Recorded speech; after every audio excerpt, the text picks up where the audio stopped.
आदाब, नमस्कार, अस्सलाम वालेकुम। मैं हूं शमशाद अली मसूदी और आप देख रहे हैं लोकतंत्र का पाया। देश भर में एक ट्रेंड चल रहा है जिसको लेकर कई मामले सामने आ रहे हैं। हम बात करें आई लव मोहम्मद को लेकर, क्योंकि हाल में ही ईद मिलादुन नबी जुलूस 5 सितंबर को निकाला गया था और कानपुर की घटना से मामला शुरू हुआ। कानपुर पुलिस ने यानी उत्तर प्रदेश पुलिस ने आई लव मोहम्मद लिखने को लेकर एक FIR दर्ज की। उसके गुस्से में पूरे देश भर में मुसलमान जो आई लव लिख रहे हैं और प्रशासन लगातार मुसलमानों के खिलाफ, एक समुदाय के खिलाफ कार्रवाई करने पर लगा हुआ है। हम बात कर रहे हैं कानपुर से लेकर पूरी इंडिया के दूसरे कोने तक, और इस पर चर्चा के लिए हमारे साथ हैं शुएब मंजर साहब, जो दिल्ली में MIM के दिल्ली प्रदेश महासचिव हैं। उनसे जानेंगे क्या आई लव मोहम्मद लिखना कितना सही है, क्या उस पर FIR हो सकती है, नहीं हो सकती, क्योंकि ये उनका अधिकार है, ये अधिकार नहीं है। इस पर पूरी चर्चा करेंगे। शुएब भाई, हमारे चैनल में आपका स्वागत है जी। बहुत बहुत शुक्रिया। जिस तरह से कानपुर की घटना हुई और आई लव मोहम्मद लिखने को लेकर, क्या मानते हैं इसको लेकर? देखिए, आई लव मोहम्मद हम सल्लल्लाहु अलैहि वसल्लम से दिलो जान से मानते हैं। जिस तरह से दूसरे मजहब के मानने वाले लोग अपने अपने धर्म गुरुओं को, अपने अपने खुदाओं को मानते हैं, उसी तरह से हम भी एक खुदा को यानी अल्लाह को और सल्लल्लाहु अलैहि वसल्लम उनके सच्चे रसूल हैं, उनको मानते हैं। अब एक दूसरे धर्म का आदमी अपने जो धर्म गुरु हैं या जो अपने खुदा हैं, अल्लाह भगवान, इनके बारे में वो नहीं बोलेंगे तो कौन बोलेगा? उनसे लव ना करेंगे तो कौन करेगा? उनसे प्यार ना करेंगे तो कौन करेगा? उनके बारे में बोलना, उनका सम्मान करना, ये तो हमारा संविधान इजाज़त देता है। भाई, दूसरी जाति के लोग हैं, सभी अपने अपने धर्म गुरुओं को मानिए, अपने अपने खुदाओं को मानिए, हमें भी अपने खुदा को मानने दीजिए। ये हमारा संविधान कहता है, हमारा ये अधिकार है। तो FIR कैसे हो रही? क्योंकि कानपुर में FIR हुई 15 लोगों के खिलाफ और अनगिनत लोगों के खिलाफ FIR हुई, उसमें गिरफ्तारी हुई 12, और ये एक तरह से कुछ दिनों बाद जब गिरफ्तारी शुरू हुई तो पूरे देश के लोग जब पता चला तो लोगों ने इस पर अपनी बात कहनी शुरू हुई। तो क्या किसी एक्ट के तहत FIR हो सकती है? देखिए, जो सत्ता में बैठे हुए लोग हैं वो धर्म की राजनीति कर रहे हैं आज के डेट में। धर्म की जो सत्ता है जिसके पास, उसके पास पावर होती है, उसकी पुलिस होती है, उसका प्रशासन होता है, वो अपने दम पर कुछ भी करवा सकता है। नहीं, कांग्रेस की सरकार है, वहाँ तो उन्होंने जय श्री राम के लिखने पे कोई FIR नहीं की। जहाँ आम आदमी पार्टी की सरकार है वहाँ जय श्री राम, जय कृष्ण, जय राधा, जय गणेश, बहुत सारे लोग अल्फाजों का इस्तेमाल होता है, जय ईसा मसीह, वहाँ तो कोई FIR नहीं। कांग्रेस की सरकार है, तृणमूल कांग्रेस की सरकार है, नीतीश कुमार की सरकार है, बहुत सारे अलग अलग सरकार है, वहाँ कोई FIR नहीं। जितनी भी देश में पार्टियां हैं, दूसरी पार्टियां, केवल MIM पार्टी को छोड़ के, आपको क्या लगता है कि ये पार्टियां धर्म की राजनीति नहीं कर रही? ये भी धर्म की राजनीति कर रही हैं। बड़ा सवाल वो नहीं है, सवाल ये है अगर आई लव मोहम्मद लिखना एक अपराध है और उसके खिलाफ FIR हो सकती है, और आपने कहा कि बीजेपी सरकार जो अपने दम पर कर ली, तो जय श्री राम, जय कृष्ण, जय राधा, इस तरह के जो अलग अलग धर्मों के अलग अलग उनके अनुयायी गुरु हैं, उनके बहुत सारे अनुयायी हैं, वो अपने लिए बोलते हैं, तो वहाँ तो कोई FIR नहीं जहाँ बीजेपी की सरकार नहीं, तो क्या उनके पास पावर नहीं? बिल्कुल भाई, जिस तरह से आई लव मोहम्मद पे FIR हो रही है, अगर आपको बंद करना है तो फिर सभी धर्म की जो रैलियां हैं, एक तरफ तो जो है कोई मस्जिद की छत पर भी नमाज पढ़ता है, उस पर FIR, उसके घर पे बुलडोजर पहुंच जाता है, दूसरी तरफ आप हेलीकॉप्टर से फूल मालाएं बरसाते हैं। तो अगर ये चीजें बंद करनी है ना, तो सभी धर्मों के लिए बंद कीजिए ना। हमारा भी तो यही कहना है। अगर आपको ये इन चीजों को बंद करना है तो सभी धर्मों के लिए पूरी तरह से बैन कर दीजिए, वरना किसी एक के लिए क्यों? भाई, जो संविधान आपके लिए है वही संविधान मेरे लिए है। ये दो चीजें अलग अलग तो नहीं हो सकती ना। आप और मैं दोनों हिंदुस्तानी हैं। आपके लिए कोई चीज अलग नहीं हो सकती, मेरे लिए कोई चीज अलग नहीं हो सकती। अगर आपको इस धर्म की चीजों से करने से कोई परहेज है तो फिर सभी धर्मों को बंद कर दीजिए, सभी धर्मों की रैली बंद कर दीजिए।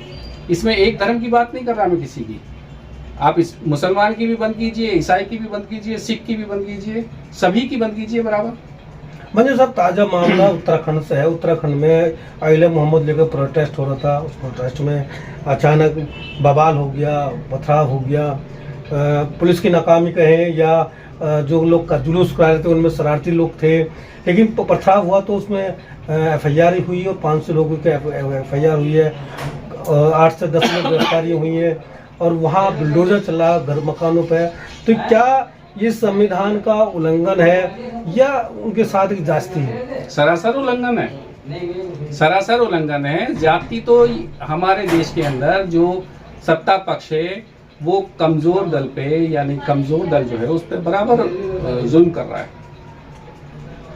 शरारती तत्व की बात है, अहिंसा क्या, हिंसा को हम करने के लिए नहीं कहते, लेकिन आई लव मोहम्मद एक ऐसा शब्द है जिसके लिए मैं अपनी जान दे सकता हूँ। मैं जी, लेकिन मेरा सवाल है कि आई लव मोहम्मद लिखने पे उत्तराखंड में एफआईआर होती है, मध्य प्रदेश एफआईआर होती है, उत्तर प्रदेश एफआईआर हुई है, लेकिन पंजाब नहीं होती, आपका जो है पश्चिम बंगाल नहीं होती। यानी यूँ कहिए कि जहाँ गैर बीजेपी सरकार है वो एफआईआर नहीं होती।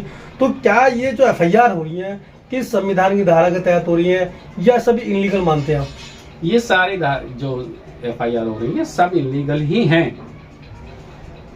हमारे देश में अगर किसी धर्म की बात करने का और संविधान का उल्लंघन है तो ये सरासर गलत है। हमारे देश के अंदर हर धर्म का व्यक्ति को अभिव्यक्ति की आज़ादी है और वो अपनी आवाज़ को, अपने धर्म की आवाज़ को बुलंदी के साथ उठा सकता है। तो फिर सवाल है कि मेरा एक सवाल फिर घूम कर आता है, क्योंकि पूरे देश में क्योंकि अगर कोई मोहम्मद से मोहब्बत नहीं करता तो माना जाता है कि वो मुसलमान नहीं है, इस तरह से कहा जाता है। तो जब बोलने पे ही आपत्ति हो जाएगी तो एक तरह से इस्लाम मजहब से लोग दूर हो जाएंगे। तो ये जो एफआईआर पुलिस कर रही है तो क्या वो भी चाहती है कि जो हिंदू राष्ट्र की बात कर रहे हैं कि ये देश से मुसलमान भागे नहीं बल्कि मुसलमान कन्वर्ट हो जाए? मुसलमान तो जब तक दुनिया रहेगी, जब तक अल्लाह का नाम, कुरान का नाम और हमारे नबी मोहम्मद सल्लल्लाहु अलैहि वसल्लम का नाम कायम रहेगा। किसी में ताकत नहीं है कि जो मुसलमान को कन्वर्ट कर सके या कम कर सके। तो ये जो एफआईआर हो रही है इसे रोक क्यों नहीं रही प्रशासन जो एफआईआर कर रही है इसके खिलाफ क्यों एहतजाज नहीं? जो पॉलिटिकल पार्टी है, मैं बात करूँ समाजवादी की बात करूँ, मैं तृणमूल कांग्रेस की बात करूँ, मैं आम आदमी पार्टी की बात करूँ, समाजवादी की बात करूँ, बहुजन समाज पार्टी की बात करूँ, ये तमाम पार्टियां मुसलमानों को वोट हासिल करती है और ये सत्ता में भी उन्होंने रहा है और सत्ता के नजदीक भी है।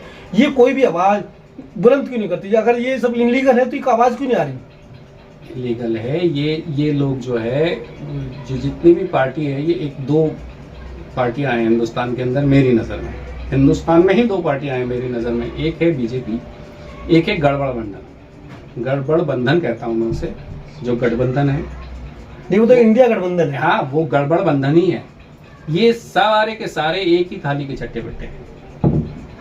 हम लोग जो इस बात को करते हैं, जो आई लव मोहम्मद की बात करते हैं, वो इन लोगों की तरफ जाते हैं तो उन्होंने अपना ट्रैक ही गलत पकड़ा हुआ है, क्योंकि ये भी कहीं ना कहीं आपको कीचड़ में ही धकेल रहे हैं, आपको अंदर से कमजोर कर रहे हैं, खोखला कर रहे हैं। ऊपर से ये भी मोहब्बत दिखाते हैं आपसे, लेकिन आपको बराबर कमजोर करते चले आ रहे हैं। सन 65 से कांग्रेस, जब से देश आजाद हुआ है, जब से कांग्रेस है भारत देश के अंदर, कांग्रेस सैकड़ों बार सत्ता में आई है, लेकिन मुसलमान का उरूज कहीं भी नहीं है। मेरा सवाल ये है कि अगर एफआईआर इनलीगल है तो ये लोग क्यों नहीं बोल रहे? और अगर ये माना जाए कि ये भी लीगल मानते हैं तो फिर मुसलमान लीगल, अगर समाजवादी और बीजेपी दोनों लीगल मानती है तो फिर मुसलमानों को अंतर समझना ना हुआ, या मुसलमान समझे कि भाई ये इनलीगल है तो बोलना बंद करना होगा? मुसलमान तो कभी बोलना बंद नहीं करेगा। अपने हक की आवाज़ उठाने का हमें बैरिस्टर असदुद्दीन ओवैसी साहब ने हमें बताया है कि तुम बोलो, अपनी आवाज़ उठाओ। तुम्हारी आवाज़ जब तक अपनी आवाज़ को ऊंचा नहीं करोगे, जब तक तुम्हारा दुनिया में कोई आवाज़ सुनने वाला नहीं होगा। हम प्रशासन तक अपनी आवाज़ पहुंचा कर रहेंगे और लड़ते रहेंगे। और ये बोले ना बोलें, लेकिन एक नेता है हिंदुस्तान के अंदर जो बोलता है। लेकिन दिल्ली में तो अभी कोई बड़ा प्रोटेस्ट नहीं हुआ आइला मोहम्मद के लिए, और क्योंकि यहाँ बड़ी बड़ी पुलिस है और पार्टी का भी बड़ा संगठन है, पार्टी है, चुनाव भी लड़ चुकी है, निगम का भी, विधानसभा का भी, तो उसके बाद में है कोई ऐसा कोई प्रोटेस्ट नहीं जिससे लगे कि मुसलमानों की आवाज़ कोई यहाँ उठा रहा है। सर, प्रोटेस्ट पुलिस नहीं करने दे रही। आपको शायद आज जानकारी नहीं होगी, मैं आपको जानकारी के लिए बता दूं कि हमने पीसफुल प्रोटेस्ट मुस्तफाबाद में रखा था, लेकिन पुलिस ने उसे रोक दिया। हमारे जो लोग थे उन्हें डिटेन करने की बात कही। हम बराबर इस पे एक बार हम और कर चुके हैं, दिल्ली के अंदर भी आवाज़ उठा रहे हैं और पूरे हिंदुस्तान में आवाज़ उठाई जाती रहेगी। इंसाफ रैली बैरिस्टर असदुद्दीन ओवैसी साहब बिहार में निकाल रहे हैं। ये संगठन कमजोर है आपका, इसलिए प्रोटेस्ट नहीं कर रहे। ये आप सोच रहे हैं संगठन कमजोर है, हम कभी कमजोर नहीं थे, ना होंगे, और हम बराबर मजबूत हो रहे हैं। मुझे तो लगता नहीं अगर संगठन मजबूत होता कहीं ना कहीं प्रोटेस्ट होते, चाहे जंतर मंतर वो जगह होती है, चाहे मुस्ताबाद होती है, बाबरपुर होती है, या प्राइम दिल्ली की सीट होती है, या फिर ओखला जहां आपको भरपूर वोट मिला, मुस्ताबाद भरपूर वोट मिला और निगम में भरपूर वोट, तो वहां अपने कहीं ताकत दिखाने की बात करते। आप लोगों के हक की बात करें, उस समुदाय की जिस समुदाय ने आपको मजबूत वोट दिया, और आज उसी समुदाय पर कहीं ना कहीं मुसीबत आई हुई है। ये आप सोच रहे हैं हमारा संगठन कमजोर है।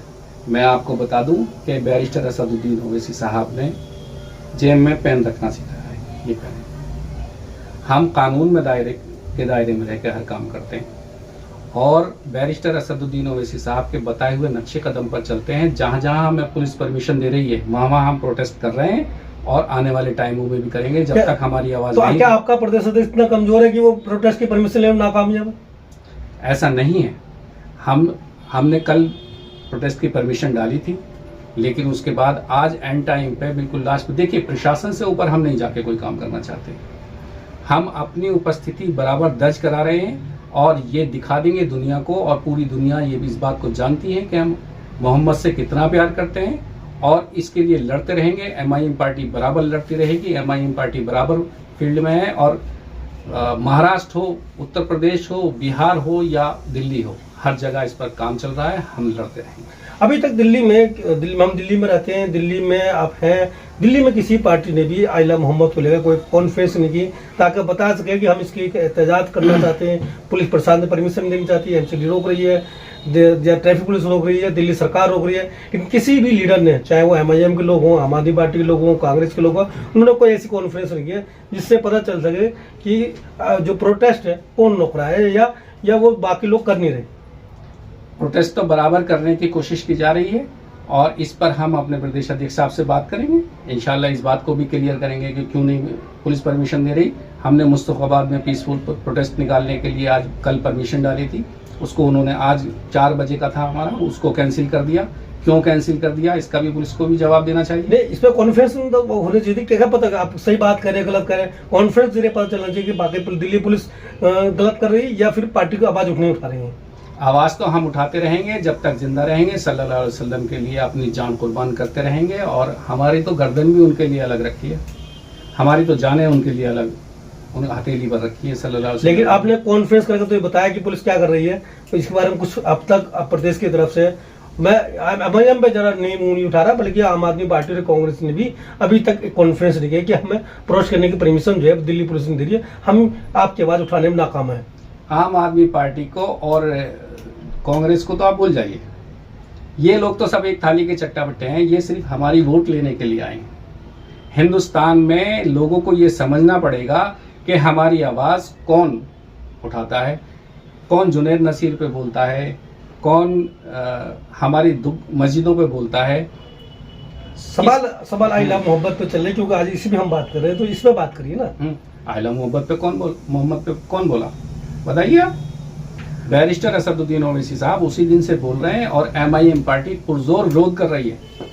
बस फर्क इतना है कि हम लोग, ये बैरिस्टर असदुद्दीन ओवैसी साहब का ही कहना है कि आप लोग केवल संविधान के दायरे में रहकर काम करिए, और हम संविधान के दायरे में रहकर काम कर रहे हैं। पुलिस हमें परमिशन दे तो हम इस पर प्रोटेस्ट भी करेंगे, सब कुछ करेंगे। बहुत बहुत शुक्रिया सुहेब मंजर साहब हमारे साथ जुड़ने के लिए। आप इस खबर को देख रहे थे, वीडियो अच्छी लगे तो लाइक करना ना भूलें, और कमेंट्स करके जरूर बताएं ये मुद्दा और ये वीडियो कैसी रही है। बहुत बहुत शुक्रिया।